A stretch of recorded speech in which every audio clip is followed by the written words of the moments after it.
نحمدہ و نصلی علی رسول الکریم، اما بعد، فاعوذ باللہ من الشیطان الرجیم، بسم اللہ الرحمن الرحیم۔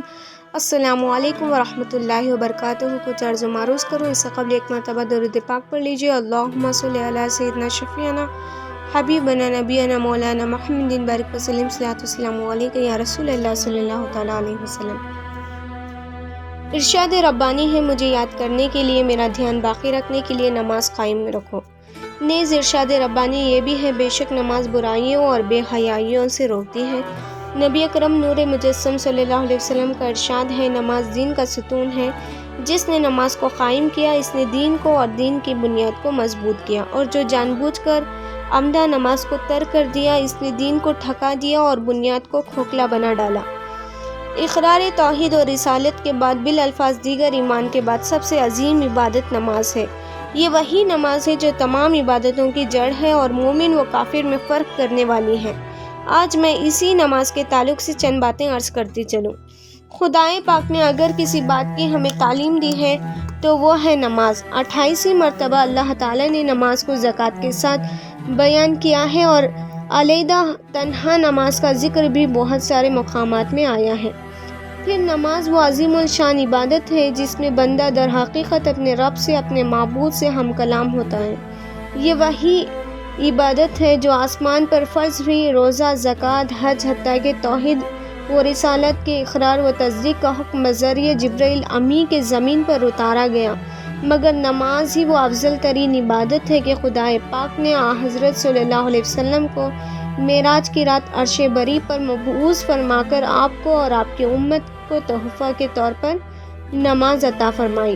اسی لیے میرے اور آپ کے آقا سیدنا محمد مصطفیٰ صلی اللہ علیہ وسلم ارشاد فرماتے ہیں، الصلاۃ معراج المؤمنین، نماز مومن کی معراج ہے، یعنی وہ لذتیں جو فرش زمین سے عرش بری تک کا سفر طے کرنے اور خداوند اقدس سے گفتگو کرنے سے حاصل ہوئی، وہ لذتیں ایک مومن کی نماز میں حاصل ہوتی ہیں۔ نماز توحید کے بعد سب سے بڑی عبادت ہے۔ جب ہم کلمہ توحید پڑھ چکے ہیں تو خدا کو ایک جان چکے ہیں اور نبی اکرم صلی اللہ علیہ وسلم کو سچا رسول مان چکے ہیں۔ سب سے پہلے جو ذمہ داری ہم پر عیاں ہوتی ہے وہ اللہ کا قرب اور نبی اکرم صلی اللہ علیہ وسلم کی خوشنودگی کا حصول، اور یہ چیزیں حاصل ہوتی ہیں نماز سے۔ پھر نماز ایک ایسی ذمہ داری ہے جو انسان کو بالغ سے سکرات الموت تک سوائے چند ضروری حالتوں کے کسی بھی حالت میں معاف نہیں ہوتی۔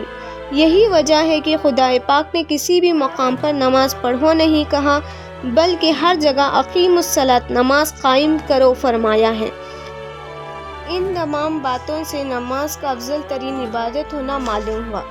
اس کا ثواب بھی سنتے چلیں۔ جب سرکار دو عالم صلی اللہ علیہ وسلم معراج تشریف لے گئے تو خدائے پاک ایک دن و رات میں کل 50 نمازیں فرض کیے۔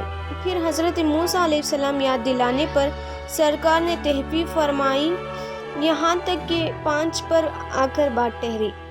تب خدائے تعالیٰ نے کہا، اے محبوب، ان 5 کو لے جاؤ۔ اگر آپ کی امت خلوص کے ساتھ ایک دن میں 5 نمازیں ادا کریں تو میں اسے 50 نمازوں کا ثواب دیتا ہوں۔ یہ وعدہ خداوندی ہے۔ سبحان اللہ۔ جب نماز میں اس قدر عظمت ہو اور ثواب ہو تو اس کے ادا کرنے میں بالکل غفلت اور سستی نہ کرنا چاہیے، بلکہ پورا اہتمام کرنا چاہیے۔ ہمیں نبی اکرم صلی اللہ علیہ وسلم اور اکبرین امت کی زندگی کا جائزہ لینا چاہیے اور دیکھیں کہ وہاں نماز کا کیا اہتمام تھا۔ حضرت عائشہ صدیقہ رضی اللہ تعالیٰ عنہ فرماتی ہیں کہ نبی اکرم صلی اللہ علیہ وسلم ہم لوگوں کے درمیان بیٹھے ہوتے، جو ہی ہم بلال رضی اللہ تعالیٰ عنہ اذان کہتے تو سرکار ہمارے درمیان سے اٹھ جاتے اور ہم سے علیحدہ ہو جاتے، ایسا کہ گویا ہم سے اور سرکار سے کوئی واسطہ ہی نہیں تھا۔ اور ان فرزندان دین کا تو یہ عالم تھا کہ گھر میں ہو یا مسجد میں، بازار میں ہو یا میدان جہاد میں، کسی بھی وقت نماز میں کوئی خلل واقع نہ ہوتی۔ سرکار دو عالم صلی اللہ علیہ وسلم کا یہ عالم تھا کہ گھر پر رات میں اس قدر طویل قیام، طویل قرات، طویل رکوع و سجدہ فرماتے تھے کہ قدم مبارک پر روم آ جاتا اور روتے روتے ریشے مبارک تر ہو جاتے۔ حضرت فاطمہ رضی اللہ تعالیٰ عنہا سے متعلق روایت میں آیا ہے کہ رات میں آپ اس قدر طویل قیام فرماتی تھی کہ پہلی رکعت کا سجدہ ہی نہ کر پاتی کہ فجر کی اذان ہونے لگتی۔ جلد سے نماز ختم کر کے بارگاہ خداوندی میں دعا فرماتی کہ اے اللہ، تیری بندی فاطمہ کے لیے رات اتنی چھوٹی ہے کہ ایک رکعت بھی پوری نہ ہونی پائی۔ نماز ایک ایسی عبادت ہے کہ صرف ذمہ داری سے بری ہونے کے لیے نہ ادا کی جائے بلکہ خشوع و خضوع کے ساتھ ادا کی جائے۔ اگر ایک غلام اپنے آقا کے دربار میں کھڑا ہو تو پورے احترام و ادب کے ساتھ اس کے تمام احکام بجا لاتا ہے۔ اب ہم نماز میں کھڑے ہوتے ہیں تو در حقیقت مسلم ہے کہ بندہ اپنے پروردگار کے حضور حاضر ہوتا ہے تو پورے خلوص کا مظاہرہ ہو۔ جو چیز بھی نماز میں خلل واقع کرنے والی ہو اس کے قریب بھی نہ جائے۔ ایک مرتبہ سرکار دو عالم صلی اللہ علیہ وسلم مسجد نبوی میں تشریف فرما تھے کہ ایک عربی آیا اور جلد سے 2 رکعت ادا کیے اور جانے لگا، تو سرکار نے اس کو بلایا اور فرمایا نماز پڑھو، تم نے نماز نہیں پڑھی۔ اسی طرح وہ عربی 3 مرتبہ نماز ادا کی اور سرکار نے اس کو روک کر نماز پڑھواتے رہے۔ پھر سرکار نے اس سے فرمایا ایسے نماز پڑھو جیسے کہ مجھ کو نماز پڑھتے ہوئے دیکھتے ہو۔ پھر سرکار نے پوری سکون و اطمینان کے ساتھ نماز ادا فرمائی۔ سرکار دو عالم صلی اللہ علیہ وسلم کو دیکھ کر اس شخص عربی نے بھی نماز پڑھی۔ اس سے معلوم ہوا کہ نماز جیسی اہم عبادت خلوص و خشوع کا تقاضا کرتی ہے، اور جب خشوع و خضوع پیدا ہو جاتا ہے تو یہ فلاح اور کامیابی کا باعث ہے۔ جیسے کہ ارشاد ربانی ہے، تحقیق کہ وہ مسلمان جو اپنی نمازوں میں خشوع و خضوع کو اپنا لیتے ہیں وہ کامیابی سے ہمکنار ہیں۔ کتنے ایسے اللہ کے بندے ہیں جنہوں نے نماز میں یا نماز کے خشوع میں خلل پیدا کرنے والی ہر چیز کو قربان کر دیا۔ یہ تاریخی حقیقت ہے کہ ایک مرتبہ حضرت ابو طلحہ رضی اللہ تعالیٰ عنہ اپنے باغ میں نماز ادا کر رہے تھے۔ باہر کا موسم تھا، چڑیوں کی آواز سے ساری فضا گونج رہی تھی۔ اچانک آپ کا خیال پرندوں کی آواز کی طرف چلا گیا، یہاں تک کہ رکعت یاد نہ رہی۔ جب نماز کا خیال آیا تو دل میں شرمندہ ہوئے اور پھر سے نماز دہرائی۔ سیدھے حضرت صلی اللہ علیہ وسلم کی خدمت میں پہنچے اور عرض کی یا رسول اللہ، اس باغ نے آج میری نماز میں خلل ڈال دیا ہے، مجھے اس باغ کی ضرورت نہیں ہے اور اس کو میں امت کے لیے وقف کرتا ہوں، بیت المال میں داخل فرما لیجیے۔ اللہ اکبر!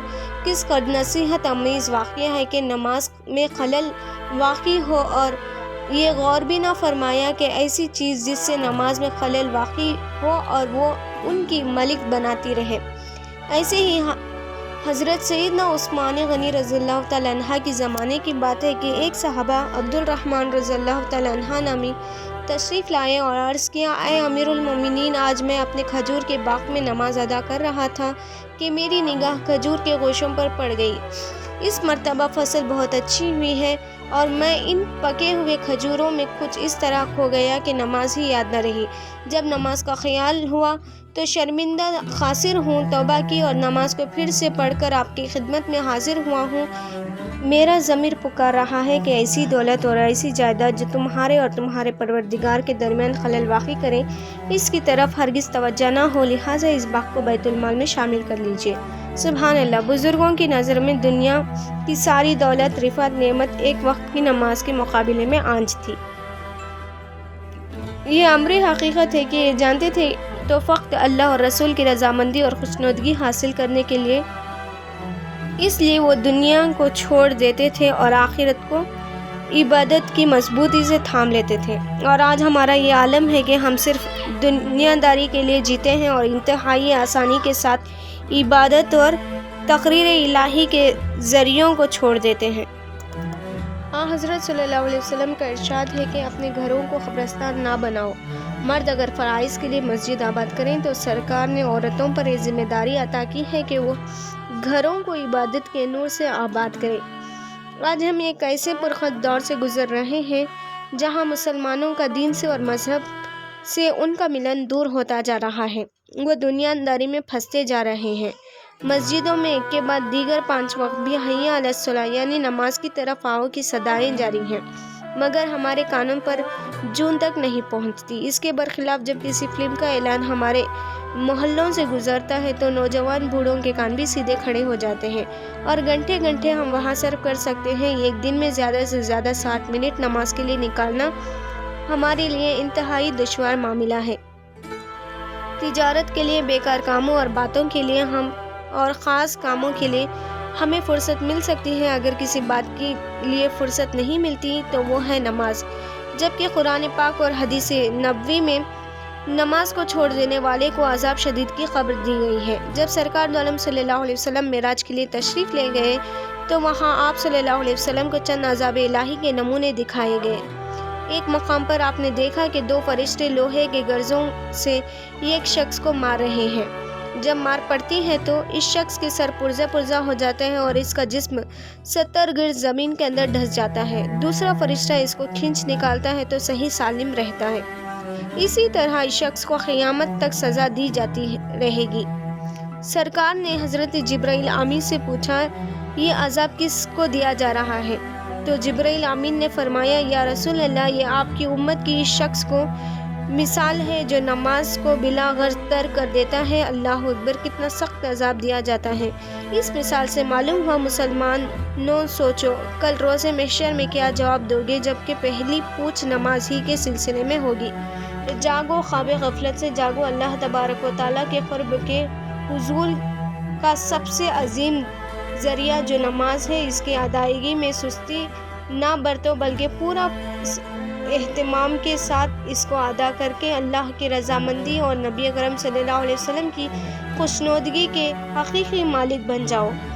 خدائے پاک ہم سب کو نماز قائم کرنے کی توفیق عطا کریں اور ہم سب کے دلوں میں نماز کی محبت پیدا کریں، آمین۔ اتنا سے کہہ کر میں اپنی تقریر کو ختم کرتی ہوں۔ وما علینا الا البلاغ المبین۔ السلام علیکم ورحمۃ اللہ وبرکاتہ۔